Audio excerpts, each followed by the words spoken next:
하나님께서는 하나님을 멸시하는 엘리와 그의 두 아들을 향하여 하나님의 사람을 보내어 경고하셨습니다.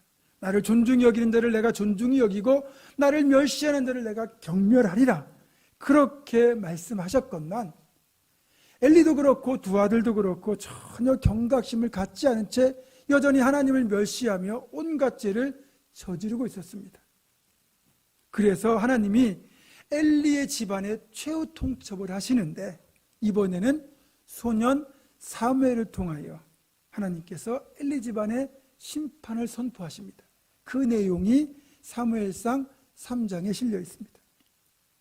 저는 오늘 우리가 읽은 본문을 포함하여 사무엘상 3장 전체에서 하나님께서 사무엘을 부르시고 사무엘에게 말씀하시는 장면을 보면서 우리가 어떻게 해야 하나님의 음성을 들을 수 있는지를 여러분과 나누어 보려고 합니다. 그래서 오늘은 설교라기보다는 조금은 성경 공부에 가깝지 않을까 이렇게 생각하는데요.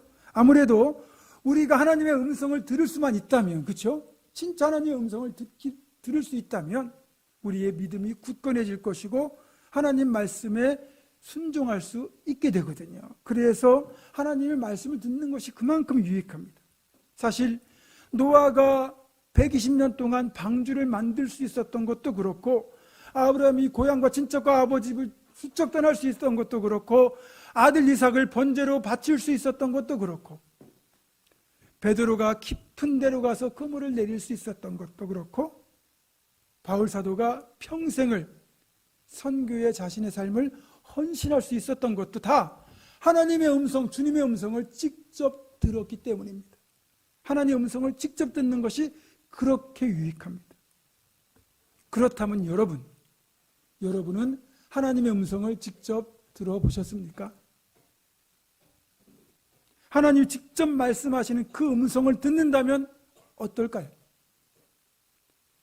나이든 어떤 수도사가 있었습니다. 그는 평생을 기도하며 살았습니다. 그에게 있는 한 가지 소망이 뭐냐면 진짜 하나님으로부터 직접 그분의 음성을 듣는 거였어요. 그날도 아침에 일어나서 이 수도사는 어김없이 이제 무릎 꿇고 기도를 시작합니다. 그리고 동일한 기도를 드렸습니다. 하나님, 제 기도를 들으시고 하나님의 음성을 들려주소서. 그 순간 하늘로부터 하나님의 음성이 들려왔습니다. 그래, 내가 듣고 있다, 말해보거라. 그토록 고대하던 하나님의 음성을 들었건만 이 수도사는 그만 심장마비로 죽고 말았습니다. 실제로 직접 하나님이 우리에게 말씀하신다? 그렇다면 우리도 비슷할 것 같다는 생각이 듭니다. 솔직히 죄인된 우리가 거룩하시고 어미하신 하나님의 음성을 듣는다는 것 자체가 일단은 두려운 느낌이 들지 않겠습니까? 출애굽기의 이스라엘 백성들도 그랬어요. 출애굽기 20장 18절과 19절입니다. 뭇 백성이 우레와 번개와 나팔 소리와 산의 연기를 본지라. 그들이 볼 때에 떨며 멀리 서서 모세에게 이르되 당신이 우리에게 말씀하소서, 우리가 들으리이다. 하나님이 우리에게 말씀하시지 말게 하소서, 우리가 죽을까 하나이다. 이 구절 앞부분을 보면, 앞장면을 보면 하나님께서 이제 모세와 이스라엘 백성들에게 십계명을 포함한 율법을 주시기 위하여 시내산에 강림하시게 됩니다. 모세와 이스라엘 백성들은 자신들을 정결케 하고 시내산 기슭에 서서 이제 하나님의 임재와 음성을 기다리는 거죠. 그런데 하나님께서 시내산에 임재하실 때 우레소리가 나고 번개가 치고 나팔 소리가 들리고 산의 연기가 가득한 겁니다. 그 장면만으로 이미 두렵죠. 그런데 하나님께서 이제 모세와 이스라엘 백성들에게 말씀을 직접 하시게 되니까 그걸 듣는 이스라엘 백성들이 너무너무 두려운 겁니다. 정말 죽을 것 같은 겁니다. 그래서 모세에게 말하기를, 모세, 당신이 하나님으로부터 음성을 듣고 그리고 당신이 우리에게 그 하나님의 음성을 전달해 주십시오. 우리가 죽을까 하나이다. 여러분, 에덴의 범죄 이후에 죄인된 우리는 하나님을 눈으로 볼 수 없어요. 죄인된 우리가 하나님을 진짜 본다면 우리는 죽을 수밖에 없습니다. 그런데 감사하게도 하나님을 눈으로 볼 수는 없지만 그분의 음성을 들을 수 있게 해주셨어요. 다만 그분의 음성을 들을 때 어떤 이가 들을 때는 마치 천둥이 울리는 것 같기도 하고, 또 하나님의 그 음성의 거룩함과 권능에 압도가 되어 두렵고 떨리고 죽을 것 같다는 생각이 들기도 합니다. 이건 지극히 당연한 반응이라고 할 수 있어요. 그러나 하나님께서 이렇게 우리가 두렵게 느끼고 죽을 것처럼 느끼게 만드는 그런 상태로 다가오시는 경우는 매우 매우 드물다는 것을 여러분 아셔야 됩니다. 오히려 하나님께서 우리에게 다가오셔서 음성을 들려주실 때는 한없이 부드러운 음성으로 다가오신다는 거죠. 그래서 이것이 하나님의 음성인지조차 모를 수 있다는 거예요. 여러분, 사자 같은 맹수는요, 그 이빨이 얼마나 뾰족하고 날카로운지 모릅니다. 물소 같은 커다란 짐승도 단번에 물어 죽여요. 그런데 그런 사자 같은 맹수들이 새끼를 다른 곳으로 옮길 때는요, 그 이빨로 물어서 옮기는데 아이의 가죽을 상하지 않고 가장 안전한 상태로 부드럽게 물고 옮기거든요. 하나님의 권능이 그대로 우리에게 나타난다면 우리는 죽을 수도 있어요. 그러나 우리가 감당할 부드러운 음성으로 들려오시는 거죠. 그러다 보니까 사무엘 같은 경우는 이것이 하나님의 음성인지조차 몰랐어요. 열왕기상을 보면 이 사실을 분명히 확인할 수 있습니다. 하나님께서 의기소침해서 그렇게 주저앉았던 엘리야를 불러서 다시 호렙산에서 소명을 주시게 되는데, 하나님이 엘리야를 호렙산에서 만나 주실 때의 광경을 열왕기상 19장 11절과 12절은 이렇게 묘사하고 있습니다. 여호와께서 이르시되 너는 나가서 여호와 앞에서 산에 서라 하시더니 여호와께서 지나가시는데 여호와 앞에 크고 강한 바람이 산을 가르고 바위를 부수나 바람 가운데에 여호와께서 계시지 아니하며 바람 후에 지진이 있으나 지진 가운데에도 여호와께서 계시지 아니하며 또 지진 후에 불이 있으나 불 가운데에도 여호와께서 계시지 아니하더니 불 후에 세미한 소리가 있는지라. 자, 정말 바위를 부술 정도로 초강력 바람이 나타나고 지축을 뒤흔드는 지진이 발생을 하고 모든 것을 삼킬 것 같은 불길 속에서도 하나님은 계시지 않았어요. 말씀하지 않으셨어요? 이 모든 것들이 다 지나간 뒤에 고요한 정적 가운데 정말 세미한 음성으로 엘리야에게 말씀하셨어요. 때로는 천둥이 울리는 것처럼 말씀하실 때도 있겠지만 대부분 하나님의 음성은 이렇게 세미한 소리로 들려오기 때문에 정말로 집중하지 않으면 하나님의 음성을 우리는 들을 수 없다는 겁니다. 지금 사무엘의 경우에도 하나님의 궤가 있는 성소에 누웠죠. 그때 하나님이 사무엘을 부르신 거예요. 가장 조용한 시간에 가장 부드러운 음성으로 사무엘을 부르다 보니까 사무엘은 이것이 하나님의 음성인지조차 깨닫지 못했습니다.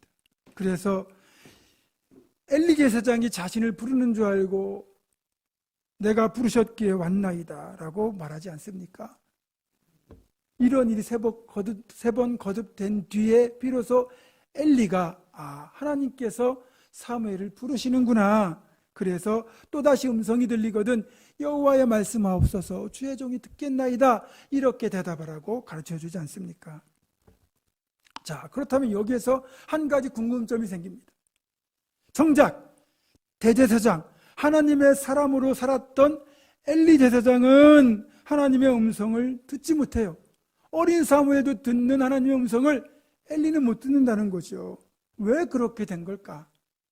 오늘 본문 1절은 이렇게 말합니다. 아이 사무엘이 엘리 앞에서 여호와를 섬길 때는 여호와의 말씀이 희귀하여 이상이 흔히 보이지 않았더라.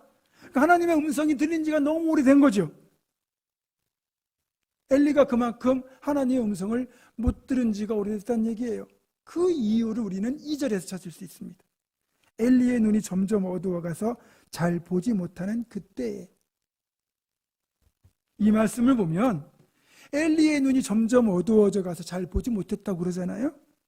아마도 나이가 들어가다 보면 당연히 육신의 시력도 약해집니다. 그래서 거의 볼 수 없게 된 것 같아요. 하지만 이 본문에 담겨 있는 뉘앙스를 보면 단지 육신의 시력이 약해진 것, 그 시력의 쇠퇴라고 볼 수만은 없다는 거죠. 이 말씀은 지금 엘리의 영적 시력, 달리 말하면 분별력의 문제를 지금 짚고 있는 거예요. 엘리의 영적 시력이 약해졌고 분별력이 떨어지니까 그래서 하나님의 말씀이 들리지 않고 이상이 보이지 않게 된 거죠. 자, 그렇다면 엘리는 무엇 때문에 또 눈이 어두워지고 분별력이 떨어지게 된 걸까요? 첫 번째는 세속적인 것에 마음을 빼앗겼을 때 영적 분별력이 떨어지고 결국 하나님의 음성을 못 듣게 된 거죠. 사무엘상 12장 3절을 보면 은퇴를 앞둔 사무엘이 이스라엘 백성들에게 이렇게 말하는 장면이 나옵니다. 내가 여기 있나니 여호와 앞과 그의 기름 부음을 받은 자 앞에서 내게 대하여 증언하라. 내가 누구의 소를 빼앗았느냐, 누구의 나귀를 빼앗았느냐, 누구를 속였느냐, 누구를 압제하였느냐, 내 눈을 흐리게 하는 뇌물을 누구의 손에서 받았느냐, 그리하였으면 내가 그것을 너희에게 갚으리라 하니. 자, 지금 사무엘은 여기에서 뇌물을 내 눈을 흐리게 하는 거라고 얘기합니다. 그리고 굳이 이 이야기를 하는 것은 뭐냐면 그 전에 뇌물을 받은 것 때문에 눈이 흐려진 누군가가 있다는 것 아니겠습니까? 아마도 엘리를 빗대어 했던 말일 가능성이 큽니다. 그렇게 보면 엘리의 영적 시력이 약해지고 분별력이 떨어진 것은 그렇게 뇌물 같은 것에 마음을 뺏겨 물욕에 빠져서 결국은 영적 시력이 감퇴했다는 뜻이에요. 두 번째는 자식들로 인해서 눈이 어두워진 겁니다. 사무엘상 2장 29절을 보면 하나님의 사람이 엘리에게 이렇게 말하잖아요. 네가 네 아들들을 나보다 더 중히 여겨 라고 꾸짖지 않습니까? 엘리는 하나님보다 아들들을 더 중히 여긴 거예요. 그 결과 분별력을 이미 잃어버리고 말았죠. 결국 이렇게 지나친 물욕, 지나친 자식사랑으로 인하여 엘리는 눈이 어두워졌고 결국 영적인 분별력이 떨어진 겁니다. 그러다 보니까 하나님의 음성도 들리지 않았고, 그러니까 들을 수 없는 거죠. 그리고 이상도 볼 수 없는 상태가 된 거죠. 그러니까 엘리가 하나님의 음성을 직접 들어야 되는데 못 들으니까 하나님이 하나님의 사람을 보내서 엘리에게 경고하신 거고, 그래도 깨닫지 못하니까 이번에는 어린 사무엘을 통하여 엘리에게 하나님의 음성을 통해 심판을 선포하신 거죠. 물론 이 과정에서 소년 사무엘은 처음으로 하나님의 음성을 듣게 됩니다. 말씀드린 것처럼 하나님께서 처음 사무엘을 부르시다 보니까 그 경험이 없어서 그런지 사무엘은 이 음성이 하나님의 음성임을 알아차리지 못하죠. 그래서 하나님의 음성이 들려올 때 이것이 하나님의 음성인지 아닌지 분별하는 분별력이 반드시 필요하다는 겁니다. 어쨌든 다른 사람은 몰라도 대제사장인 엘리만큼은 하나님의 음성을 들을 수 있었어야 돼요. 그런데 말씀드린 것처럼 그가 지나친 물욕과 자식사랑에 빠짐으로써 결국 눈이 흐려지고 분별력을 잃었을 때 더 이상 그에게 하나님의 음성은 들려오지 않았습니다. 민수기 22장을 보면 발람이라고 하는 주술사가 등장합니다. 이 사람이 당대에 굉장히 용하다고 소문이 나는 주술사다 보니까 모압 왕 발락이 이 발람을 불러다가 이스라엘 백성들을 저주해달라고 요청을 하죠. 물론 엄청난 액수의 뇌물을 약속합니다. 하나님은 발람에게 가지 말라고 경고하셨어요. 그런데 뇌물에 눈이 어두워진 발람은 하나님의 뜻을 무시하고 나귀를 타고 결국 모압으로 향하게 됩니다. 그렇게 길을 가던 중에 갑자기 길을 벗어난 나귀가 밭으로 들어가는 거예요. 그러니까 말을 듣지 않는 나귀를 채찍으로 때리죠. 그래서 길 위로 올라왔어요. 근데 이번에는 이 나귀가 발람을 태운 채로 담벼락에 이렇게 비벼대는 겁니다. 그러니까 발등이랑 다리가 좀 상했을 거 아닙니까? 그러니까 화가 나가지고 심하게 나귀를 때립니다. 그 순간 나귀가 입을 열어가지고 왜 네가 나를 때리냐고. 그러니까 발람이 깜짝 놀라가지고 네가 내 말을 거역했으니까 때리는 것 아니냐. 만약에 내 손에 칼이 있었으면 너 칼로 죽였을 거다. 그러는 거예요. 그래서 나귀가 그러죠. 내가 당신 말을 이제껏 거역한 적이 있었느냐? 라고 말하는 그 순간 하나님이 발람의 눈을 여셨는데 지금 발람이 타고 있는 나귀 앞에 하나님이 보내신 여호와의 사자가 긴 칼을 빼들고 발람을 쳐 죽이려고 지금 기다리고 있는 거예요. 미물인 나귀도 자기 주인 살리겠다고 그렇게 칼날을 피해서 움직이고 있었건만 뇌물에 눈이 멀어버린 발람은 나기만도 못한 거죠. 하나님의 뜻도 분별하지 못했고 여호와의 사자도 보지 못했습니다. 하나님의 음성은 더더욱 듣지 못했죠. 여러분, 그만큼 우리가 세상 헛된 것, 물욕에 빠지고 엉뚱한 것에 빠지면 하나님의 음성은 절대로 들리지 않습니다. 지금의 한국교회가 생명력을 잃어버리고 세상의 지탄의 대상이 된 데는 목회자와 성도들, 그 중에서도 우리 목회자들이 눈을 흐리게 하는 것들에 빠져서 분별력을 잃어버리고 그리고 그 결과 하나님의 음성을 듣지 못하게 된 데 그 원인이 있습니다. 목회자들이 명예에 빠지고 자리에 집착하고 물질에 넘어가고 세상 쾌락과 유혹에 빠지다 보니까 하나님의 음성을 못 듣게 됐습니다. 그 결과 회개하지도 않아요. 돌이킬 하나님의 말씀이 들리지 않죠. 결국 그렇게 하나님의 음성을 못 듣게 된 그 시간이 흐르면서 한국교회는 생명력, 건강함을 급격하게 잃어버렸고 지금 이 모습이 된 겁니다. 가장 대표적인 사례가 아들에게 교회를 물려주는 교회 세습 같은 거 아니겠습니까? 어제는 또 뉴스를 보니까 양주의 그 옥정지구의 목사 모녀가 식당에서 갑질을 해가지고 그게 지금 엄청나게 인터넷에 달고 난리더라고요. 여러분, 저도 목사지만 정말 부끄럽고 죄송합니다. 그렇게 욕심 때문에 명예 때문에 대접 못 받는다고 그렇게 혈기 부리면서 그럴 때 하나님의 음성이 들리겠습니까? 정말 부끄럽죠. 엘리와 두 아들의 모습이 지금 그대로 목회자들에게서 나타나고 있습니다. 이렇게 하나님의 음성을 듣지 못할 때 나타나는 부정적인 결과도 우리가 두려워해야 되지만 그러나 우리가 좀 더 긍정적인 측면에서 본다면 우리가 하나님의 음성을 반드시 들어야 되는 이유가 있습니다. 하나님의 음성을 듣게 되면 그것이 우리를 살리고 우리를 복되게 만들기 때문입니다. 자, 보세요. 하나님의 음성을 들리잖아요?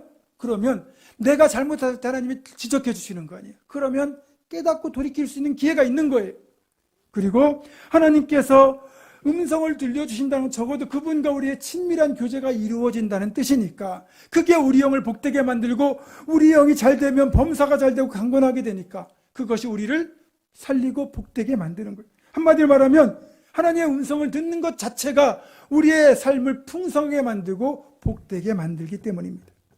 그래서 하나님의 음성을 반드시 들어야 됩니다.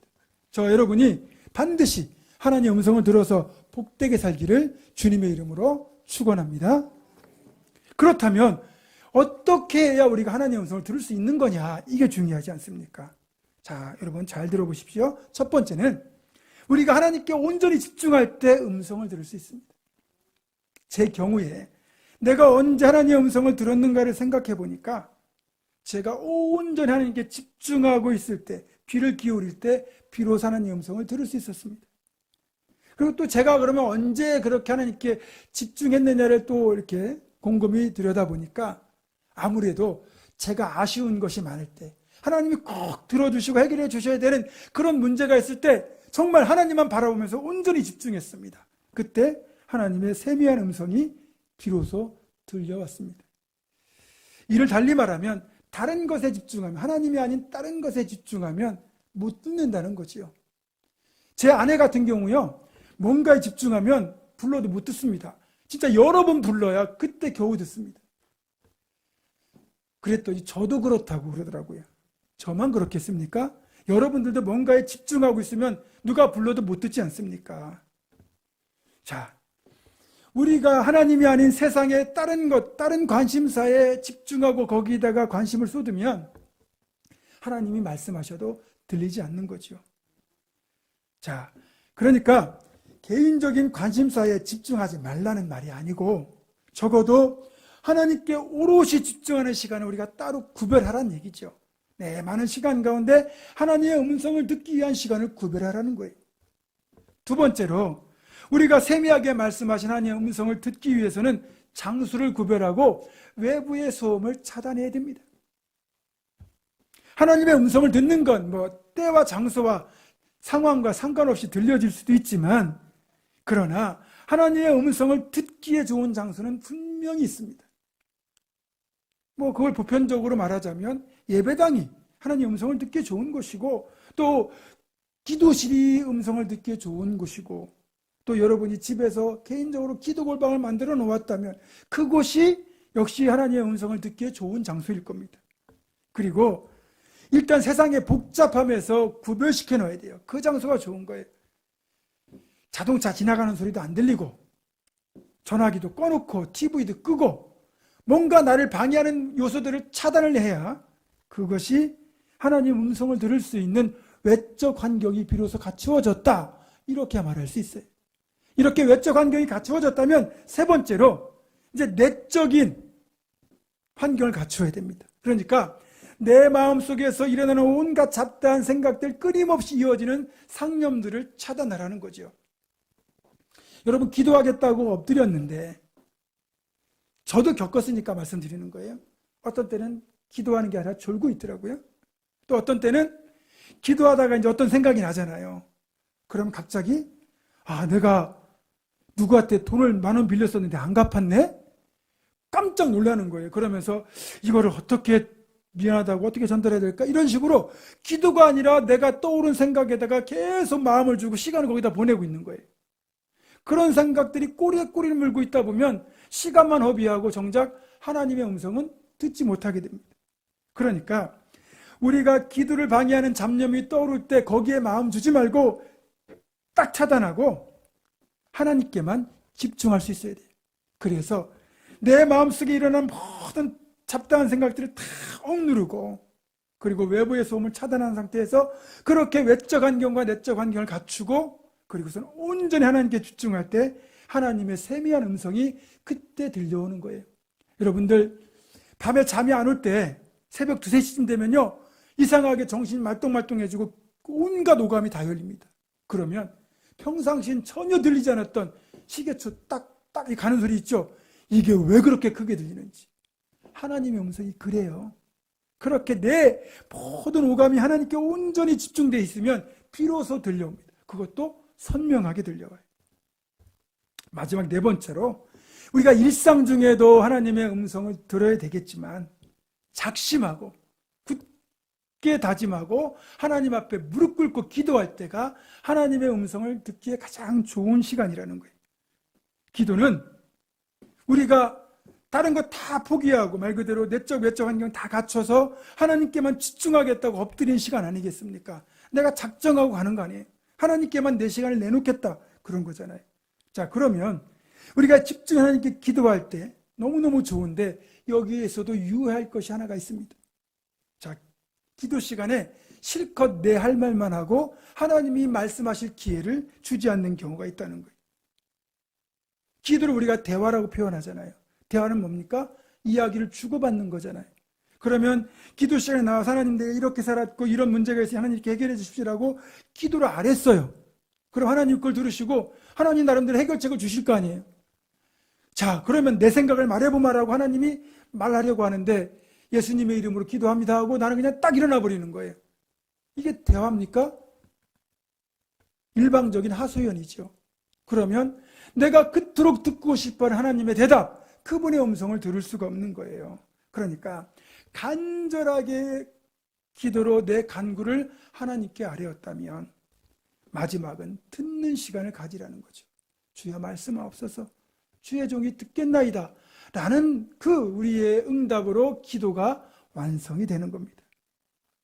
사랑하는 성도 여러분, 지난주에 말씀드렸지만 하나님을 존중하는 자를 하나님은 존중히 여기시고 하나님을 멸시하는 자를 경멸하신다고 그랬잖아요. 기도의 자리에 힘써 엎드리는 것, 하나님의 음성을 듣고자 애쓰는 것이 바로 하나님을 존중하는 길이기도 해요. 우리가 하나님의 음성을 듣기 위하여 이 시간 이후로도 그렇게 기도의 자리에 힘써 엎드리기를 주님의 이름으로 부탁합니다. 자, 그러면 보세요. 하나님은 어떤 분이냐? 하나님은 우리가 하나님 앞에 정말 신음소리를 낼 때도 그 소리에도 귀를 기울이고 계신 분이에요. 우리가 작은 신음을 낼 때도 무슨 일이 있나 이렇게 우리에게 귀를 기울이고 계신데 정작 우리는 하나님께 귀를 닫아놓거나 엉뚱한 쪽에 귀를 열어놓고 있을 때가 있다는 거죠. 사랑하는 성도 여러분, 하나님께 집중을 방해하는 세속의 욕망을 다 내려놓고 잡다한 마음의 모든 생각도 다 내려놓고 모든 신경을 온전히 그분께 집중하고 하나님께 우리 시선을 고정하고 그분께 귀를 기울임으로써 저와 여러분을 향하여 말씀하시는 그 하나님의 음성을 들으시고 그 음성 따라 그대로 순종하여 행하심으로써 하나님이 복 주시는 축복의 사람으로 우리 모두가 살아갈 수 있기를 주님의 이름으로 축원합니다. 기도하겠습니다. 거룩하시고 존귀하신 하나님, 세상의 욕심 욕망 다 내려놓고 내 안과 내 밖의 소음 다 차단하고 오롯이 하나님께만 집중하여 하나님의 음성에 귀를 기울이게 하시고 우리에게 들려주시는 하나님의 음성을 듣고 그대로 순종하는 믿음의 사람으로 모두가 복되게 살아가게 하여 주시옵소서. 우리 주 예수 그리스도의 이름으로 기도드립니다. 아멘.